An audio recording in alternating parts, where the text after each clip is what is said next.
In this module, we're going to begin our discussion of tools and equipment. We're going to talk about an introduction to tools and equipment and specific hand tools, including knives, whisks, spoons, and other items.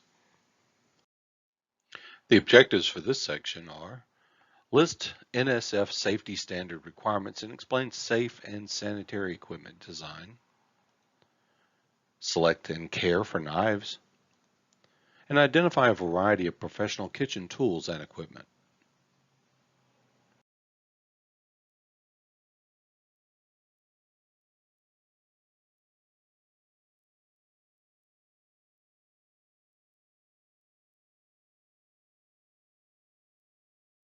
Known as the most trusted name in food safety, NSF International has been helping businesses in agriculture, processing, food equipment, restaurant, and retail industries to navigate the food safety and regulatory environment for more than 70 years.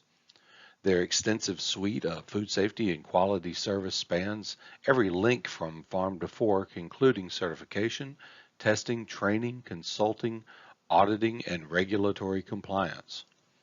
NSF offers the most accepted and trusted certification and registration programs for commercial food service equipment specified by health departments, restaurant buyers, and specifiers worldwide. NSF means market access. Products with the NSF mark received guaranteed regulatory acceptance in North America and improved acceptance worldwide. Registration programs such as HACCP compliant verification, in the EU demonstrate hygienic quality independently verified by a trusted source. They receive, test, certify, and register food equipment products for acceptance across the United States, Europe, and other global markets based on design standards, construction standards, and installation standards. Food contact surfaces such as bowls and other equipment have to be easy to clean. Tables have to be non-toxic, non-absorbent, non-reactive, corrosion resistant, smooth and pit-free, no ledges, rounded edges for safety, sealed seams to prevent any bacteria growth, and no rivets or bolts. Any equipment with a coating material such as polycarbonate or enamel has to be non-toxic and easily cleaned and resist chipping and cracking. Before purchasing or leasing any piece of equipment, big or small, always ask yourself 4 questions. Is it necessary? Is this piece of equipment necessary to be able to perform the function of the restaurant or operation? Will it perform in the space available? Oftentimes restaurants and kitchens have limited space, and that space is taken up by vital equipment. Always keep in mind that not only does the equipment have to fit in the space, if it's on casters, you have to make allotment for the base of that equipment as well. Is it the most economical for the operations needs? Perhaps you don't need the $400 blender if you're only doing regular blended items. A simple bar blender will work. Is it easy to clean, maintain, and repair? If it follows the NSF International guidelines, this should be a yes on those occasions.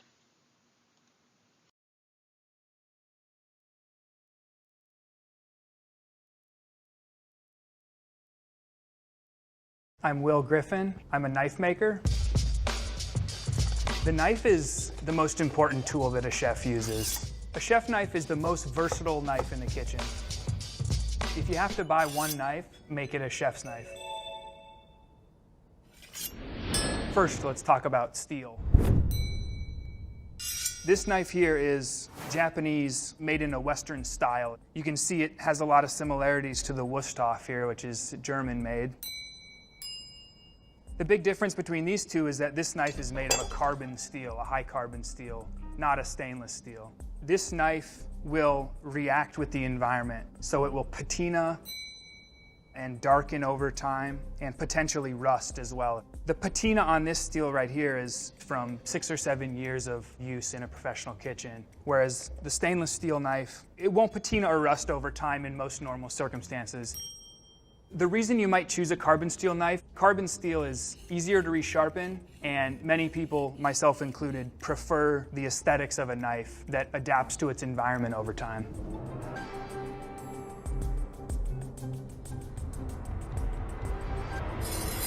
The next thing to talk about is the hardness of the steel. You can control the hardness of the steel based on how you heat treat the steel as part of the knife making process. Here's a Japanese-made knife with a very high level of hardness in the steel. The benefits of it are that it maintains its edge for longer, so you don't need to sharpen the edge as frequently. The downside of that is the edge is more brittle. I have an example of a very hard knife here that I dropped on my kitchen floor and the tip just broke right off. The Wusthoff's a good example of a knife that's a little bit softer. There's pros and cons of that as well. So the softer knives, they won't retain an edge as long, but the edge won't chip as easily.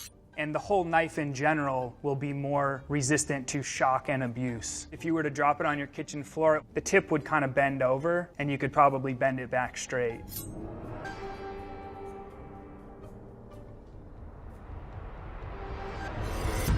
So the next thing to talk about is the blade shape. So this type of a profile or blade shape, it's very flat along the edge. It's really well designed for slicing and for cutting things on a cutting board this way. The German style profile with the very rounded belly is much more designed to cut this way on the cutting board, so to rock along that curved belly. If we're now just talking about European style blade shapes, you've got the German guy here, and then here is this French chef knife. And you can see the difference in these profiles. So the French chef knife is a little bit more similar to the Japanese one in that it's pretty flat and tends to be a little bit more narrow. It's still rounded here, so it can still do that. But the fact that it's so straight on the back says to me that it's designed also for a lot of slicing and sort of push cutting techniques as well.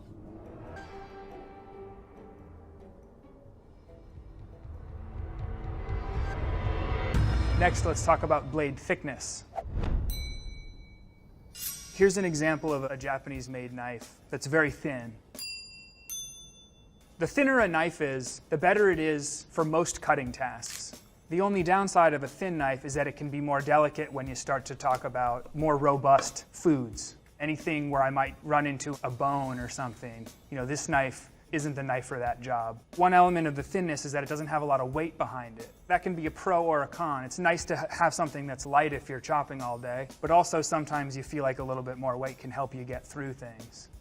And then the other example is the Wusthof here. Much thicker in cross-section. Thicker at the spine, but also thicker down at the edge as well. The thicker knife is just going to do better in situations where there's more stress put on the blade. One isn't necessarily better than the other, but I will say in general, if you can cook in a delicate way, then you should choose the thinnest knife that works for you, because the thinner the knife, the better it's going to move through the food.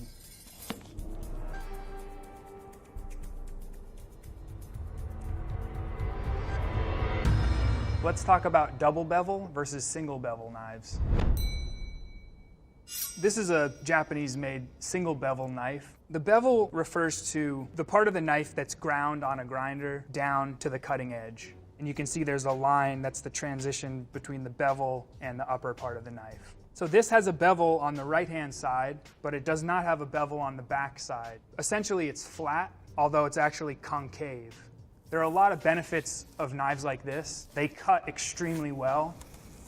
These knives are ideal for cutting raw fish. That's why sushi chefs use those sashimi knives. There's nothing like those in the world. But there are a number of downsides with these types of knives. The edges tend to be very, very delicate because of how thin they are. And it requires some learning and some experience to know how to sharpen these kind of knives, because it's a completely different sharpening technique than your double bevel. Another tricky part of these single bevel knives is that when you cut, the cut tends to want to wander away from the bevel. The knife just wants to pull over to the left a little bit. You can adapt to it and sort of adjust your technique and you can do it, but a double bevel knife will cut straight down.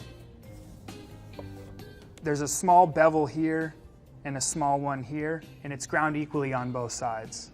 The benefits of that, there's a little bit more meat right at the edge of the knife, so it's a little bit more robust.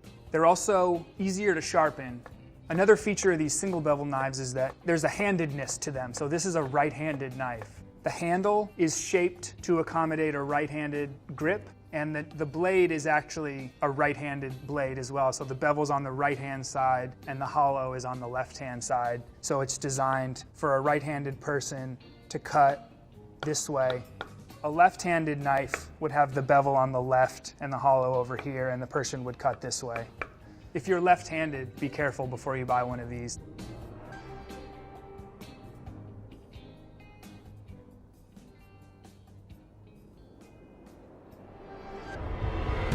So let's talk about blade length. 240 millimeter, or let's say 9 inches up to around 10 inches, is a very common size for professional cooks. A larger knife can be good for processing a lot of ingredients quickly. You can line up more stuff on your cutting board and kind of get through it quicker. A larger knife has some downsides. They tend to be heavier because there's just more steel there. They can also just be overkill if you have a small space, if you use a small cutting board. I would say the most common size of chef knife out there is probably around an 8-inch chef knife. So this is the 8-inch Wusthof. Here's another 8-inch knife, the Japanese-made knife. That's a great all-around size for most things, and many people in restaurants use this size as well. But I also think there's something to be said for a knife that's smaller than 8 inches. So here's the Wusthof 6-inch chef knife, and I think this is a great size for people who have limited space.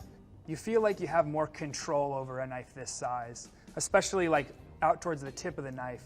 I feel like I have more pinpoint control over that area than when I'm holding a knife like this and the tip is just so far away from where I'm holding it. So if you're doing mincing shallots, doing finer work, a small knife is great. And this is also big enough to chop carrots, do whatever. So if you don't do hours upon hours of prep work at home, the savings that come along with a smaller knife might be something to think about.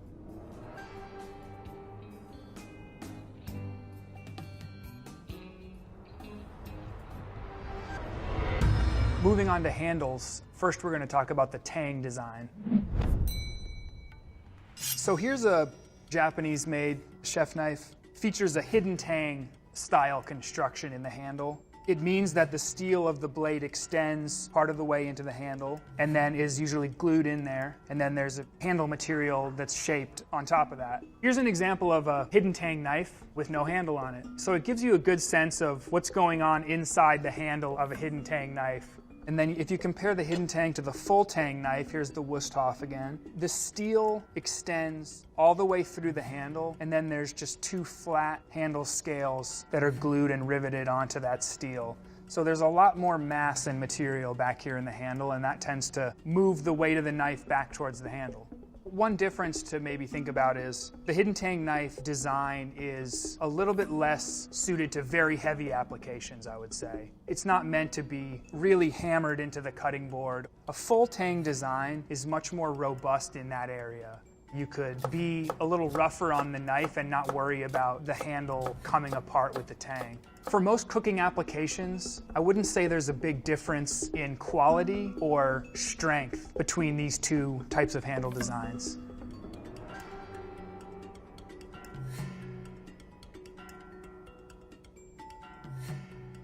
Knife makers use a lot of different materials for their handles. Again, it's a matter of preference. This particular knife, this is a Victorinox. Their handles are made of this Fibrox material, a very food service kind of oriented knife. It's easy to wash. It's certified to not harbor bacteria and things like that, which is important in sort of institutional kitchens. So the material needs to suit the environment that it's being used in. There's also the Wusthof. They use just a black plastic material. It's a man-made material that's basically indestructible, very easy to maintain. It doesn't warp or change in dimension. A great material for ease of maintenance, I would say. Here's a handle that's very similar in design to the Wusthof, but this is the vintage French chef knife, and this is when they were still using wood on their handles. So that requires a little bit more maintenance than the man-made material. A wood handle might be appropriate for somebody who appreciates the beauty of the natural material and the uniqueness of it as well. No 2 pieces of wood are exactly alike, so there's some element of nature finding its way into the knife, which I appreciate.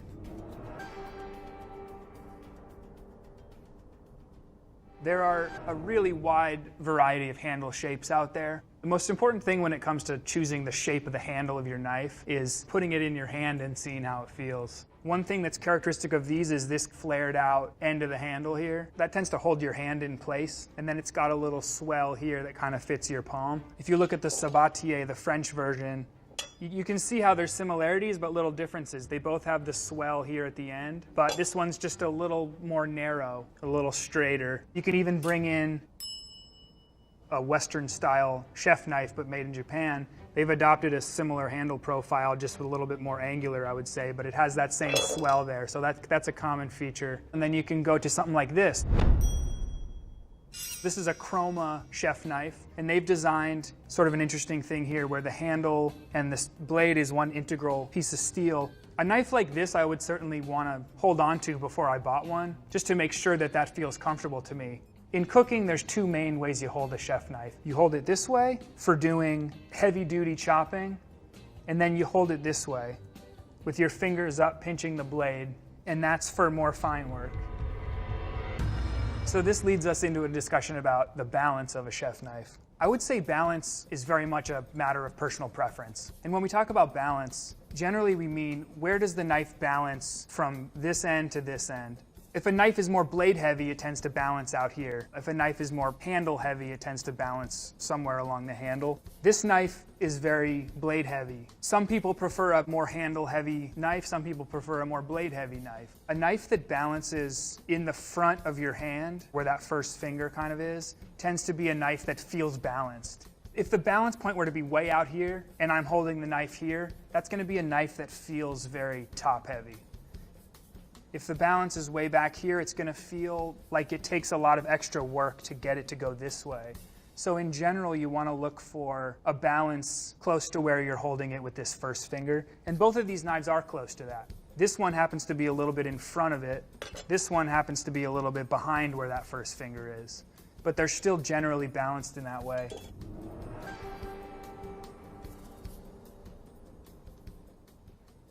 Another part of the handle to consider is the bolster. If you look at this Wusthof, you can see that this knife has a bolster. The bolster is this steel that's around the heel of the blade that sort of transitions into the handle here. If you take a look at one of the knives I made, there's no bolster here. So it's just the blade steel. That's the difference. Now, it's sort of a safety feature, the bolster. It prevents your finger from slipping up here and getting nicked on the very heel of the blade. That seems to be the main function of what the bolster is there to do, but that also comes with a very serious drawback. It becomes very, very difficult to sharpen this blade all the way down to the very corner. No bolster, you can get your fingers closer into where the blade is, whereas this knife, there's no sharp edge in the corner, so I can't use that for anything. Whereas this knife, I can use this sharp corner to do things. Those are the main differences.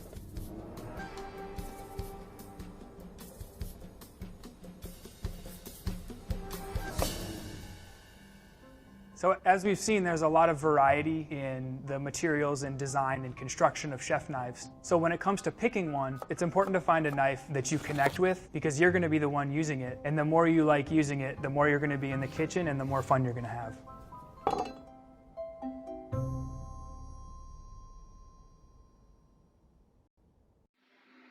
Let's take a look at the anatomy of a chef knife. First part is the tip. This is the working end of the chef's knife and is probably one of the most fragile parts on the knife. Whenever the knife is dropped, this is usually the point that's going to break first. The cutting edge is the literal bleeding edge of the knife. The spine of the knife is the back. The bolster is the point where the handle meets the knife itself. This is a heavy part that's used for counterbalance in many cases. The heel of the knife is underneath the bolster, and this is where your fingers rest along the inside of the knife blade. The tang is the extended piece of metal that goes into the handle, and this is used for strength, rigidity, and counterbalance. And then the handle with the rivets have to be smooth and flush so you don't have any irritation on the skin. Boning knives and fillet knives come in two different styles. The boning knife is a rigid knife and is used for boning things like chicken and beef, for getting around heavy bones and cutting through sinews whenever fabricating. A fillet or fillet knife is used for filleting fish. One of the more essential knives in the kitchen is the paring knife. The paring knife is a smaller version of a chef's knife that can be used either on small cutting, small chopping, or used when you choke up on it to get more intricate and detailed cuts. The cleaver is often used in conjunction with a boning knife. Whereas the boning knife is designed to get up next to the bones, the cleaver is designed to cut through the bones. Slicers come in various different styles and lengths. As you can see here, we've got a serrated slicer, which is used for cutting through breads, a long slicer, which is used for cutting meats and roasts and things along those lines, and then a slicer that's similar to that, but which has a scalloped edge or a gratined edge, which prevents any starches or anything from sticking to the blade while you're cutting through it. A butcher's knife, known as a scimitar, is a long bladed knife that has a curve to it. This is designed for cutting steaks and meats and chops. Oyster and clam knives are specialty knives used for being able to shuck oysters or getting inside of a clamshell. The majority of knives we've looked at so far, including our traditional chef's knife, has been a French style or German style knife. Japanese style knives are unique in the fact that many of them are only edged on one side as opposed to a two-sided blade on the French or German style. This means that instead of having a 13 to 30 degree angle of a point or edge on the knife on the cutting surface, Japanese knives typically only are ground on one side and flat on the other side of the cutting edge, which gives them a very, very thin blade and a small angle, about 7 degrees, which allows for extremely sharp cutting. This is by no means inclusive of knives. There are many, many, many more varieties of knives out there, and if you're interested, I would encourage you to visit en.wikipedia.org/wiki/kitchen_knife for more information. Sharpening stones are used to sharpen a knife once the edge is no longer viable. As you can see here, there are several different styles and several different grits, from a Japanese stone on the left, which has a multiple grit, 400 grit and 1500 grit. Obviously the 400 is a heavier, dutier grit used for cutting metal, and the 1500 is used for polishing the metal at the end. You can also see on the right various different whetstones. This is WHET stones used to grind and grate down an edge. From the lower end, the really coarse grain on the bottom, to a more fine grain as you go up. Despite its reputation as a sharpening implement, a honing steel is actually designed to realign the barbs, the microscopic little shavings of metal on the edge of the blade that keeps the blade sharp. This is not intended to resharpen a knife once it gets to the point of being dull, with the exception of the one in the center, which is a diamond steel, which will actually cut metal and help in aiding resharpening.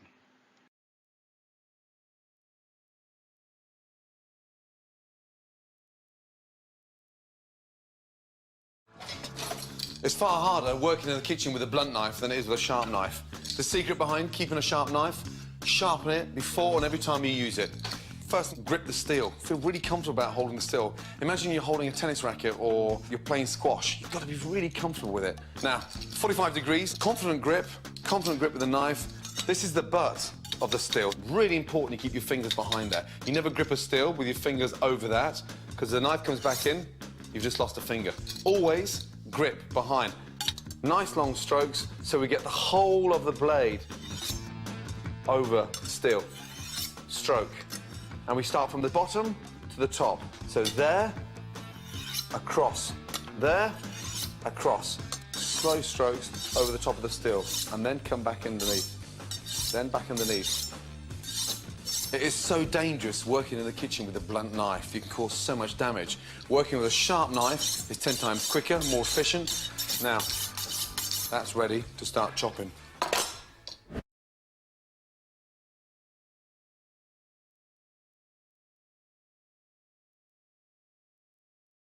Now, the first thing that you're gonna need is a whetstone. If you don't have one already, please get this one. It's a double-sided King 1000, 6000 whetstone. You can see that there's two sides. This is the fine side, which is the 6000, and then this is the coarse side, which is the 1000. So one is for sharpening, and then the other is for polishing. It's the perfect combo. It also even comes with its own base, which is pretty awesome. Just so you guys know, I'm not sponsored by them. They don't know that I'm doing this. I just really love this stone. It is hands down the very best budget whetstone that you can buy. It's only $25 on Amazon, and if you got Prime, it's free shipping. So, I mean, come on. I put a link below.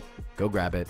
Now, when you're ready to sharpen, take your stone and submerge it in water and let it soak for 5 to 10 minutes. That may be slightly unnecessary for this kind of stone, but I personally like to do it. Now, obviously, you're going to need some sort of knife to sharpen, so whichever that is, you can literally use any knife. There's no special knife you have to have. I obviously appear to be a knife hoarder, which is a little bit true, but you don't have to be in order to sharpen a knife. So the only thing that I would mention is that whatever steel type you have will determine how long it takes for you to sharpen. Now, this white number 2 steel knife here sharpens very quickly, but if you have a German steel knife, which is a very common steel for most house knives, then it will take you a little longer, say 10-15 minutes. Now, I'm going to explain how to sharpen this in a very simplistic way. This can either be really confusing or just really straightforward, so I'm going to keep it straightforward. Now, you're going to take your soaked stone and we're going to start sharpening on the coarse side, which would be the 1000 side. You're more than welcome to use a different stone, but I would try to keep the coarseness similar to the one that I'm using right now.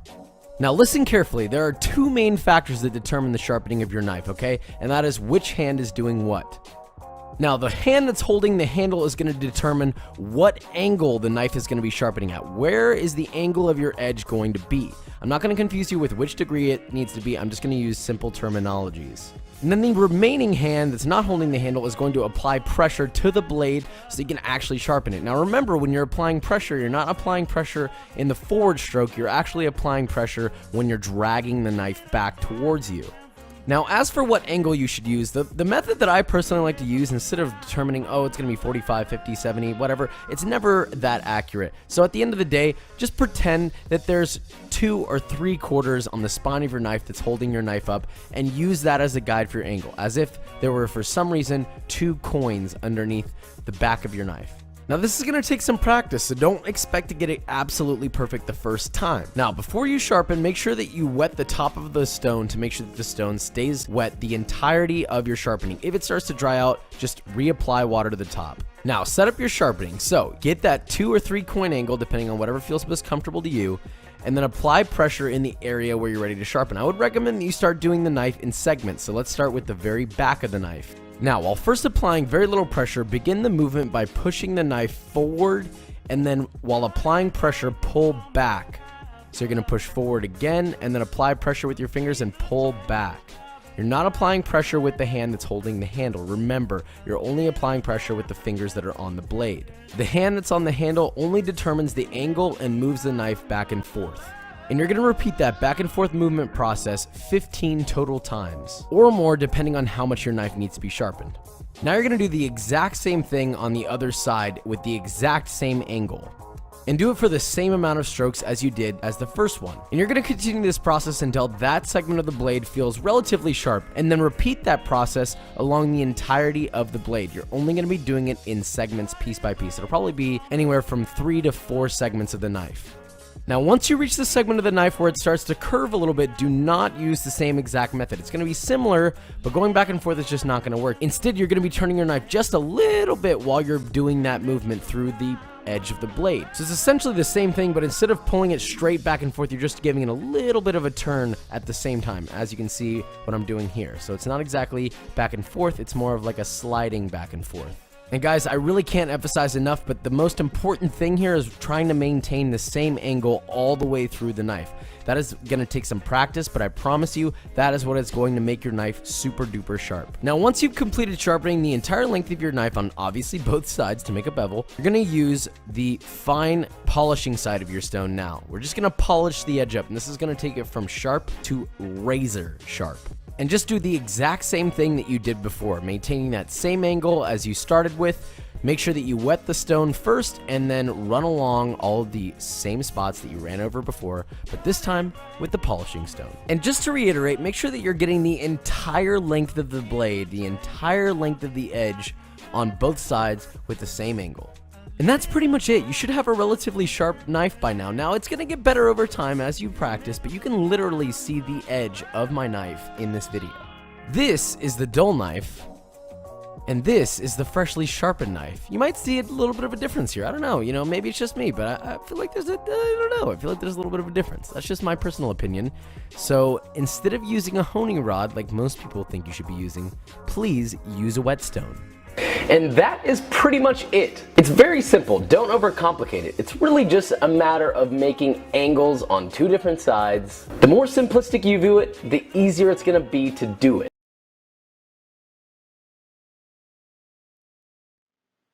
There are a lot of various hand tools. Hand tools can be used for multiple different things. Our knife arguably is a hand tool, but also things such as spatulas or turners, as we call them. Microplanes. These are used for grating and grinding things like nutmeg and zesting lemons. Vegetable peelers. Meat forks for holding meat steady while you're slicing it. Meat mallets for pounding pieces of meat flat. Offset spatulas are used for cake icing and for getting into things where you don't want your knuckles to touch the table. Box graters for grating cheese and various other things. Box grater typically has multiple sides to accommodate for various different styles of grates.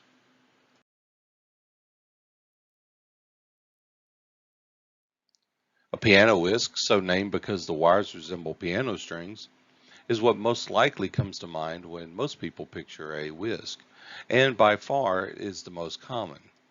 Piano whips are also sometimes called balloon whips or whisks because their shape is resemblant of a hot air balloon.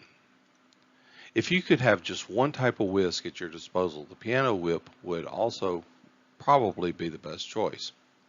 It's a good all-around tool for blending, whipping, and beating all types of thin to medium textured products. It can be used to whip cream and beat egg whites or blend many types of batter. The balloon whip's round shape allows for users to get good food coverage around the bowls and cooking vessels. The drawback to the piano whisk is that dry ingredients and denser mixers can lump up behind and inside the wires, making it a poor choice for blending thick batters and doughs. The French whip is the second most common type of whisk. It looks similar to the balloon whisk, but it is a little narrower and longer. In France, this tool is called a foyer à sauce, or a sauce whip. That name sheds light into its most common application, blending sauces. Its more elongated shape makes the French whisk suitable for use in straight-sided pans and deeper vessels that balloon whips can't always reach into. A French whip closely resembles wires that are unsuitable for blending denser ingredients. Kettle whips are built with longer handles than the tools we've discussed so far. Their more compact heads are often round, but sometimes resemble that of a balloon whisk. Many round kettle whip heads are made from a single coiled wired shape like a beehive.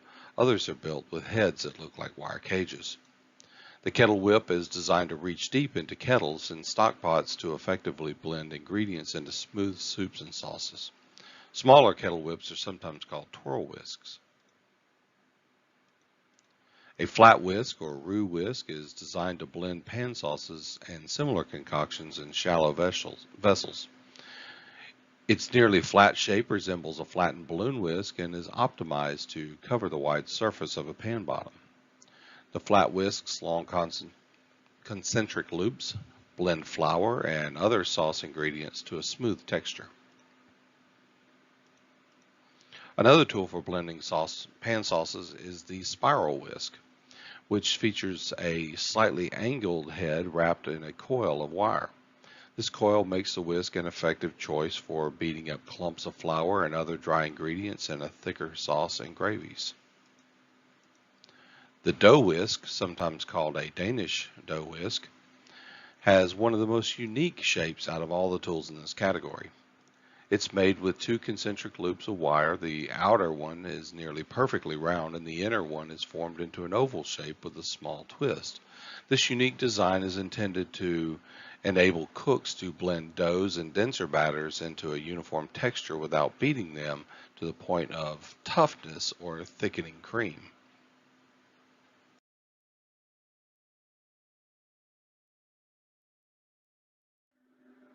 There are many different kinds of spatulas that can be used in a kitchen. Wooden spoons, metal spoons, and heat-resistant spatulas are all various different types. As you can see from the wooden spoons, they come in various different sizes and shapes for different utilizations. From the far left side, which is more of a salad style for tossing salads, a slotted spoon, a solid spoon, a pasta spoon or a sauce spoon in the middle with a hole.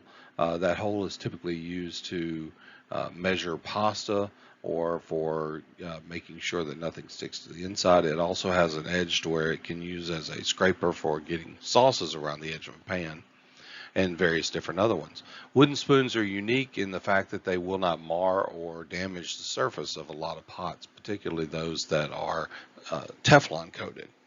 Metal spoons are the traditional spoons that you'll see in many, many kitchens. They come slotted, they come whole, or they come with perforations in them. Various different techniques use them for different reasons. And the heated resistant spatula, or the heat resistant spatula, often referred to as the red handled spatula, although they do come in different colors, is essential for dealing with products that do not want to damage your pans. In particular, you want to use those whenever you're making omelets or eggs, anything that has to do with Teflon coating. The workhorse of the kitchen is the tongs.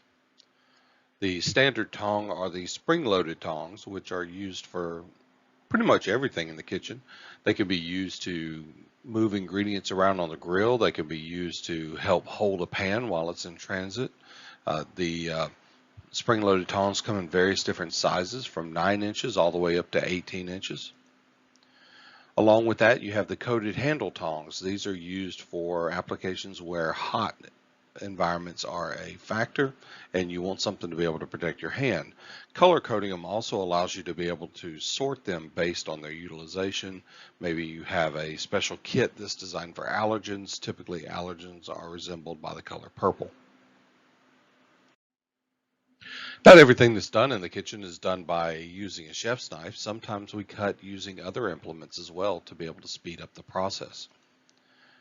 Tomato slicers, spiral slicers, French fry cutters, and lettuce cutters are just a few of the various different kinds of cutting implements and dicing implements that we can use.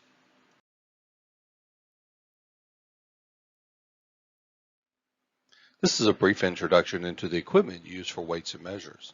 This topic will be discussed in greater detail in further lessons. Spring scale is used for measuring dry ingredients that are lightweight. The problem with the spring scale over time is that the metal will fatigue in the spring and it will become less accurate. Digital scales today are the preferred method of different scales to be able to use. They're very accurate and in many cases they're easily disposed of and replaced. The balance scale is a traditional scale used in bake shops where the flour or large quantity of ingredients can be measured readily easily. And then the receiving scale is useful whenever you're receiving product, particularly heavy boxes that have to be weighed to maintain or make sure that they are accurate for your ordering purposes. There's various volume measuring devices as well, beginning with measuring cups, which are usually either clear glass, Lexan, or plastic, measuring spoons, ladles, and something called a spoodle, which is a combination between a spoon and a ladle. Portion scoops, also known as dishers, come in various different sizes and various different colors. The colors actually indicate the size of the disher. This is a tool used for being able to dish up soft items such as mashed potatoes and have it put on the plate in a portion controlled manner. These are not ice cream scoops despite their common usage as such. These are ice cream scoops. The problem with using the disher as an ice cream scoop is that the release mechanism is not designed to handle anything that will stick in the bowl. Ice cream is notorious for being cold and hard and sticking in the bowl, and it will break the mechanism. Many times happens, more than not. That's why the ice cream scoop on the right actually has a paddle that releases from the bottom, pushing it out as opposed to scooping the edge of the bowl. As noted before, coloring codes allow us to be able to easily identify the scoop and its quantity. Along with that, it's also given a number. So for instance, a number 4 scoop is orange handled and it contains 1 scoop per cup. The number 4 also refers to the number of scoops it takes to make a quart container. So it takes 4 scoops to make a quart. There's 1 cup or 4 cups in every quart. So you can see that 1 scoop, the number 4 scoop has 1 cup. It takes 4 of those to make a quart. Same thing with the gray scoop, the number 8 scoop. It takes 8 scoops to make a quart. Each one of the scoops is 1/2 of a cup. Portion control bags are designed to be able to portion out products such as vegetables or pastas or anything along those lines, and also have them readily available for the usage in the kitchen. You can also buy these plain or with day dots attached to them. Day dots will allow you to be able to see at a quick glance, because of their color coding, when that product was made and bagged up. Let's summarize and discuss some takeaways for today. Takeaway number 1. NSF provides standards for equipment, tools, and surfaces in the kitchen to promote safety and sanitation. Takeaway number 2, knives are unique to the user and the task being completed. Takeaway number 3, honing and sharpening a knife is not the same.